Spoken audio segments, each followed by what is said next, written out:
Happy Comic-Con, everybody. I'm here in the Screen Rant Suite with my best friend, David Dastmalchian. Best friends for life. Best friends for all time. Yep. Am I really your best friend? You know, Ash, I talk about you in all... Hi. Hi. How are you? I'm, hanging in there. The Screen Rant basement. It's always good to be here. You guys have great taste, and I love all the One Piece stuff. That's for you. Thank you. I am not a straw hat, though. I will destroy a straw hat before the day is done. I am in a lot of interviews, just running around Comic-Con, having one of the best Comic-Cons of all time. I think it's great vibes this year. Everybody seems to be really positive in spite of the world burning down around us. I almost in every interview reference you. I say, my friend Ash Crossan told me years ago when I was doing Ant-Man press that I was living in Nerdvana. And I have held on to that because whenever I start to feel overwhelmed, tapped out on energy, feeling like too many people are pulling me in too many directions, or just like one more selfie, I take a breath and I go, shut the fuck up, David. Be grateful. You are literally in Nerdvana. And it's so true. It's so easy, especially with the thousands of people here and all of the chaos and all of the like, we're promoting this thing, or we're trying to get word out about this thing, or we want to make sure and say hi to this person, and you can get lost in it. And the amazing magic of what this thing is all about and what it is that we get to do can get quickly distilled down into like stress, anxiety, and I go, oh God, Ash, always remind me, this is all my dreams come true. And this con, for whatever reason, I feel like I've been able to live in that space almost the entire time, except maybe when someone dumped a drink on me at some party or something. And then that was it was me. like, I'm sorry about that. Well, I didn't want to put it out to the universe, but when you're at a party with this one, please like keep level tables around her at all time. She's clumsy. Don't let her get too next to the pool. It's always a good time. Nerdvana. I think you're giving me too much credit, though. I think you came up with that. No, you did. I promise. We'll go back and find the tape. I'll find the tapes. This is like 2015, yeah, maybe? 2014. Yeah. You had just interviewed Peyton. I came in after. We were just starting to get to know each other. We'd maybe done a couple red carpet interactions, and I was just always like, oh, this one, she is good energy. Oh my God. Yeah. I love hearing it. Well, you're very booked and busy. Booked and busy, baby. Yeah. It was like, honing in on what to talk about. Because I got, Dexter Resurrection behind you. Oh my God. Yeah. Have you watched any of it yet? I've seen the first episode. First episode does not have me in it, so it's fine. It was okay, yeah. It's totally okay. Could have used a little more Dastmalchian, in my opinion. Shoulda. No, I don't show up until episode 4 of the season of Dexter Resurrection. Which just aired, I think. It just aired yesterday, and I am getting some fun responses from the online community. The Dexter fandom is so insane. I love it. They're like rabid. Yeah. And they gobble it up. We had a really great panel yesterday. I got to be with all the cast and the creators, but I love being a part of that show. Yeah. Going and playing with Dinklage and Uma Thurman and Eric Stonestreet and Neil Patrick Harris and Kristen Ritter, who I've been friends with for a long time, and getting to create this really sick, sadistic, and I don't normally call my characters sick and sadistic, but Gareth, who is the Gemini killer, they created a gnarly killer. You're the Gemini killer. The Gemini killer. So when I kill and murder my victims, I find them in pairs.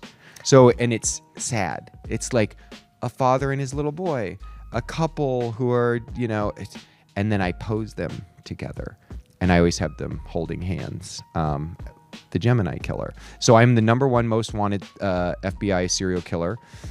Very competitive. He's definitely the smartest person in the room at any given time, and he knows it, which is what makes an interesting dynamic for him and Dexter himself. Michael C. Hall, by the way, always been one of my favorite actors. I get to really like mess Dexter up, which is fun. I love that. Yeah, Dexter. So he's competitive for like #1 serial killers. We don't curse on this show, do we? You can say whatever the fuck Dexter you ain't got shit on Gareth. You hear me? I'm talking to you, Michael.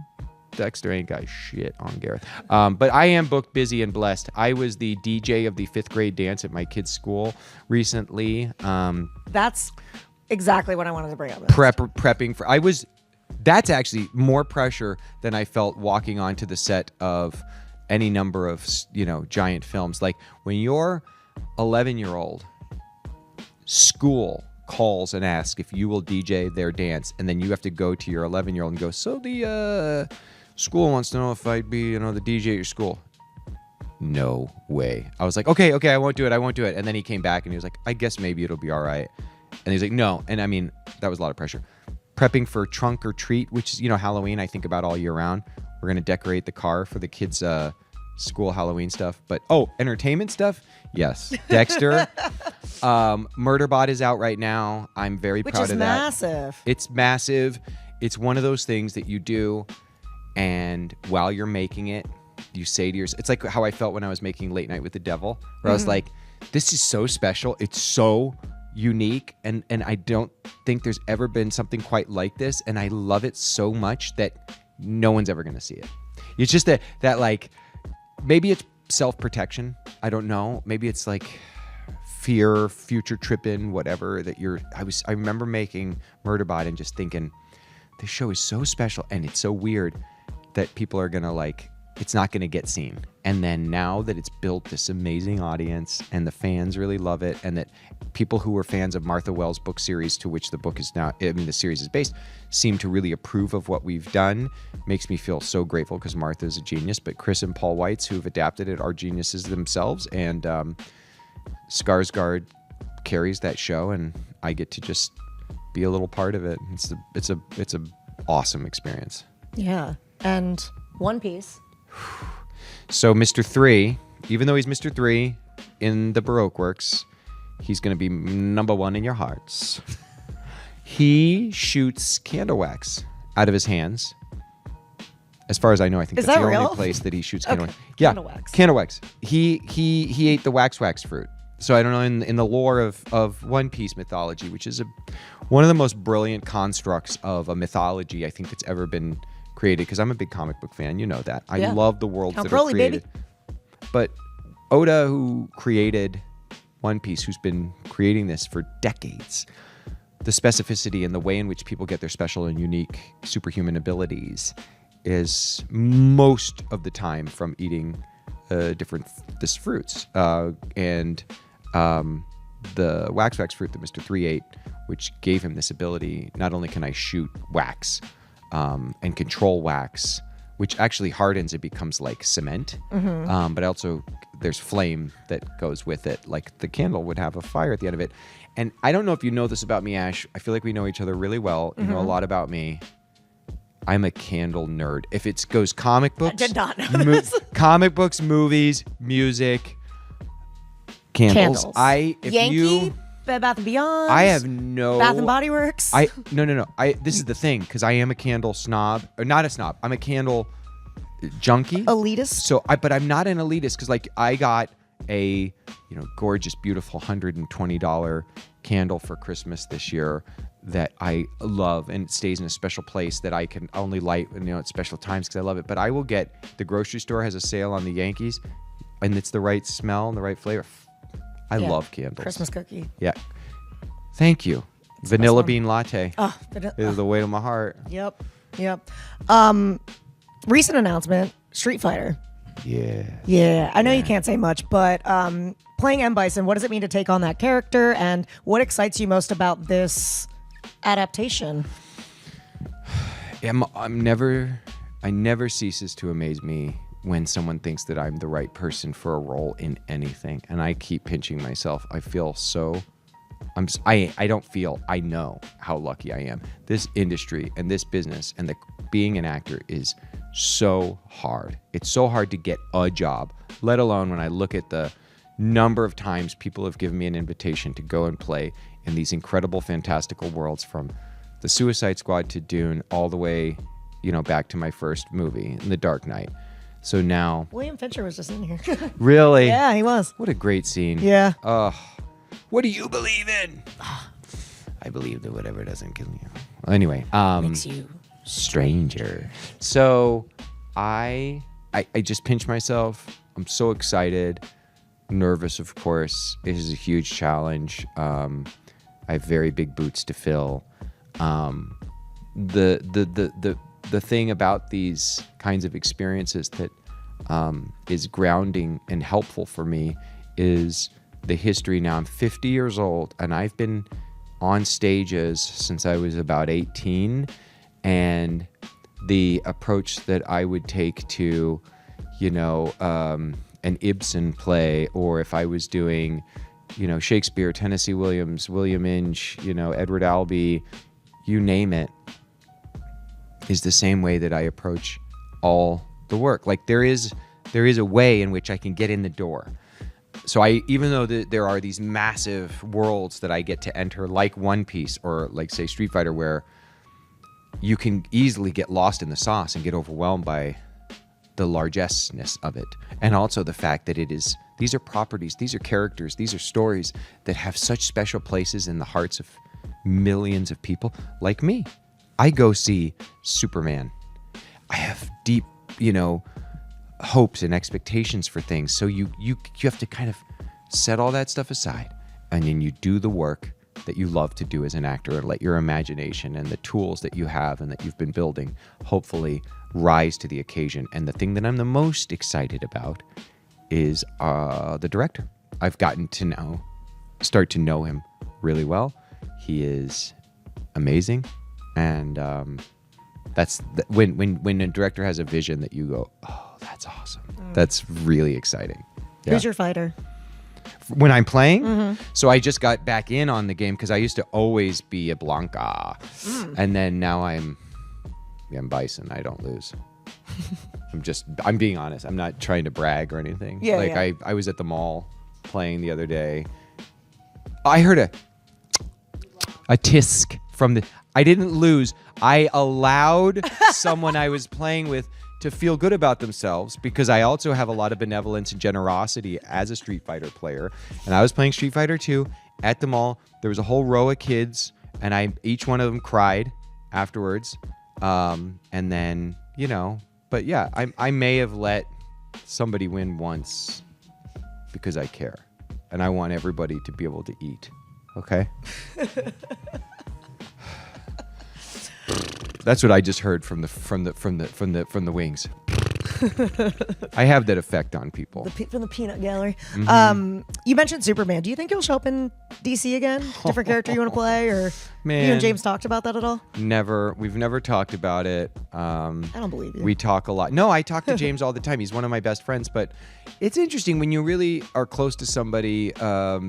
It's nice that we don't talk about work very much. It's nice to have somebody you can talk about family and life and whatever. He's also not just one of the great filmmakers of our time, and he's just one of my favorite humans. So we end up talking, about other matters.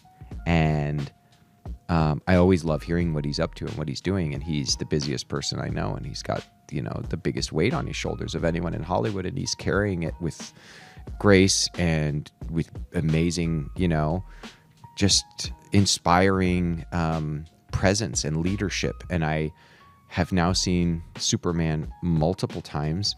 I felt when watching it the way I felt as a kid the first time I saw Donner's Superman, the first time I saw Tim Burton's Batman. I just felt like somebody who was showing us an entirely new way to do superhero movie. Yeah. And it touched my heart in such a deep way, and it felt like such an important movie for this summer. And here's me. It's like that guy that's always ready with his like the fireman. I'm always ready. I've got my bag ready. If James were to call me tomorrow and say like, hey, do you want to come do this thing? I'd be there. I'd be there before we got off the phone. I hope and pray I get a chance to be on a James Gunn set again at some point in my life, because it was one of the best sets I've ever been on. Where do you think Kurt is? Did the Baba Yaga get him? No, Kurt is thriving. If you saw What If, unfortunately, Kurt got munched by a zombie, although he made it to the end of his What If adventure. But that is a What If, which exists in its own timeline. Here's where I'm at, Ash. I've got a little bit of a beef with Marvel right now. Kevin, I don't understand why, when the Fantastic Four are going to be interacting with intergalactic, interspecies beings from all over the different parts of the galaxy and universe, We need someone to help Reed and company interpret the language barriers between these species. Why is Veb not present to pour a little goo into people's mouths and help them understand what's being said? It's just logic. It's just the lore. I mean, we built this empire together, guys. Why is the Veb empire not there? And then technologically, Kurt, being the most adept computer specialist in all of the MCU, could have been recruited a long time ago. I think he should be core Avenger at this point. So I don't know, guys. I feel like we need to have a meeting soon. Call me. I mean, yeah, there's talk about who's going to lead the Avengers, so... It's Kurt. The role, it's Kurt. It's obviously Kurt's Kurt. hair is secretly what defeated Thanos. Some people, think it was the great sacrifice of Iron Man. Some people from comic books think it was Squirrel Girl. I think it was Kurt's hair. Lastly, I want to talk about Count Crowley. I remember years ago you coming through when the comic was launching. Yes. Now here we are in 2025. I mean... Third volume has been released. It is so gorgeous. I'm so proud of it. Jerry's journey as a monster hunter has taken on a whole new realm now that she's battling both vampires, trying to heal and find some redemption for werewolves. There are now these Frankenstein reanimated corpses that are loose.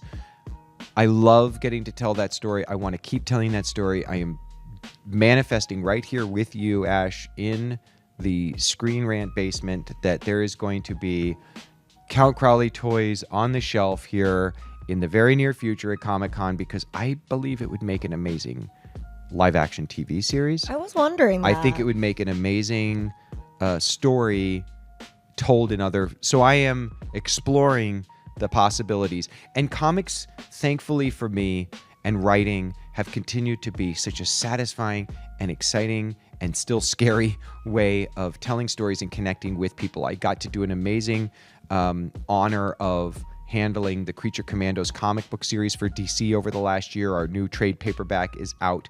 I have a series with Image that's called Knights versus Samurai, which we finished the first volume, and I'm working on a graphic novel as we speak.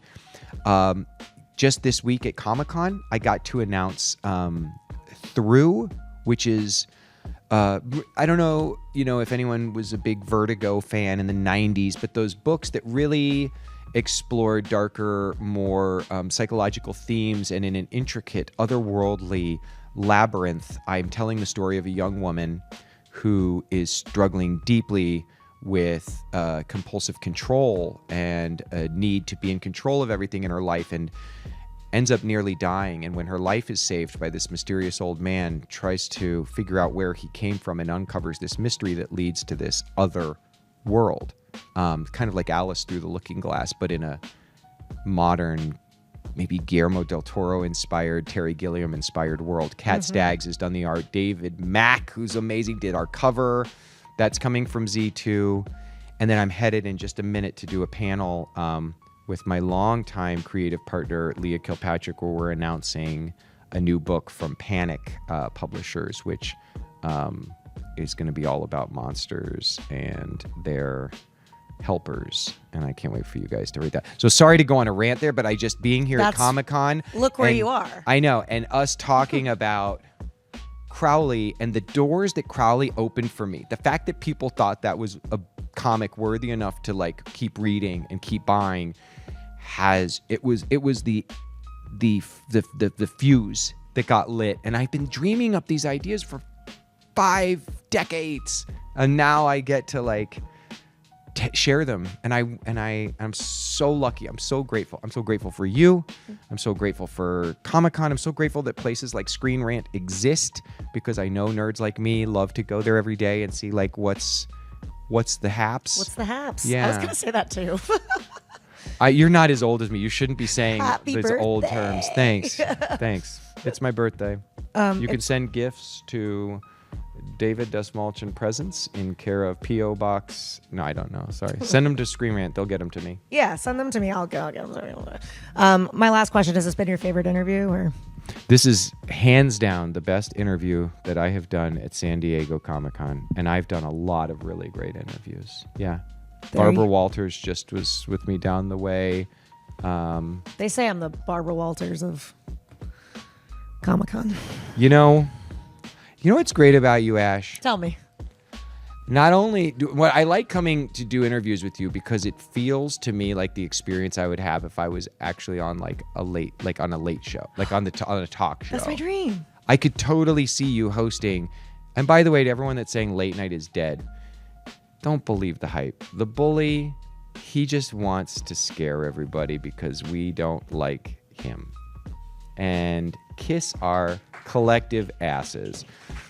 It may not look the way it's always looked. Neither does television right now. Neither does entertainment. Neither do movies. Neither do comic books. Things change. Things evolve. But there is going to always be a space where someone like you gets to sit and host and entertain people with a little music, a little comedy, maybe a little, we're going to talk about this movie that's coming out. Here's this athlete.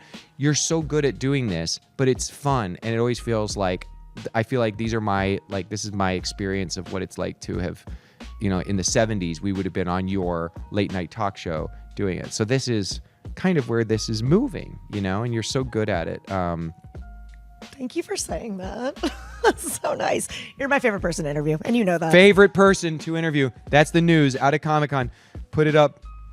Favorite person. Newswire. Thank you so much. Thank you. Appreciate you. You could have killed me. There was a chance, yes. But everything turned out fine.